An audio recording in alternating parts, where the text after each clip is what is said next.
trešā kāpiena diena.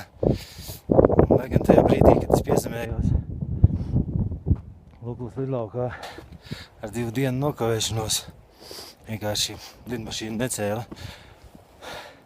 Likās, ka šis plāns nav iespējams. Bet pa 3 dienām man ir izdevies paņemt 4 dienu normu. Lai gan diezgan grūti vakar bija ar aklimatizāciju. Tomēr kāpju augstāk.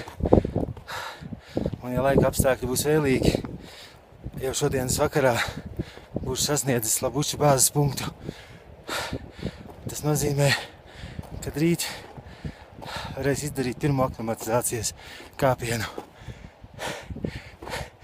Varbūt arī, kad izdosies.